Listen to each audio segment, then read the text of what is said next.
সারা দেশে 1500 কিলোমিটার সড়ক মহাসড়কের অবস্থা বেহাল।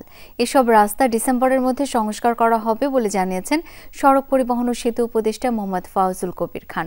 সচিবালয়ে এক বৈঠক শেষে তিনি জানান, যেসব সড়ক মহাসড়কে যাতায়াত বেশি সেসব রাস্তা সংস্কারে অগ্রাধিকার পাবে।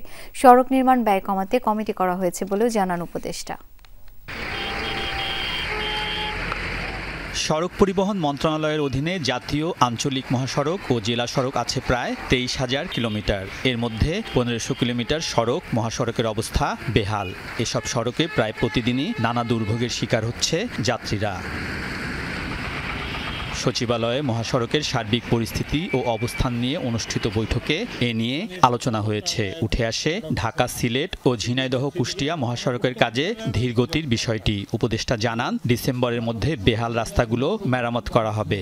আমরা দুঃখ প্রকাশ করতেছি এই জন্য যে এই রাস্তার ইয়ের কারণে জনসাধারণকে অনেক দুর্ভোগ পোহাতে হয়েছে। যেখানে রিপেয়ার করব সেখানে যেটাকে আমরা বলি কংক্রিটের রাস্তা করার চেষ্টা করব, যাতে করে এটা আবার আগামী বর্ষাতে যাতে, কারণ আমরা তো জানি যে কোন কোন জায়গায় পানি জমে, কোন কোন জায়গায় রাস্তা ক্ষতিগ্রস্ত হয়। তো সেই সব জায়গাগুলোকে আমরা স্পেশালি অ্যাড্রেস করার চেষ্টা করব।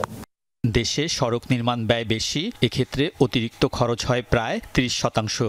গুণগত মান বজায় রেখে ব্যয় কমাতে বিশেষ সহকারীর নেতৃত্বে কমিটি করা হয়েছে বলে জানিয়েছেন সড়ক পরিবহন উপদেষ্টা।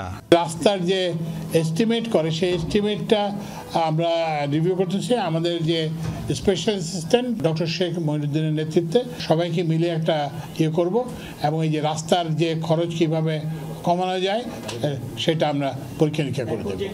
সড়ক পরিবহন উপদেষ্টা বলেন, ব্যাটারি চালিত অটোরিকশার সাথে কর্মসংস্থান জড়িত, তাই বিকল্প ব্যবস্থা না করে বন্ধ করা যাচ্ছে না। তবে অটোরিকশাগুলো যেন অবৈধভাবে চার্জ দিতে না পারে সেজন্য বিদ্যুৎ বিভাগকে নির্দেশ দেওয়া হয়েছে। রিভিউ করার জন্য যে আমরা আলমগীর স্বপন, যমুনা নিউজ, ঢাকা।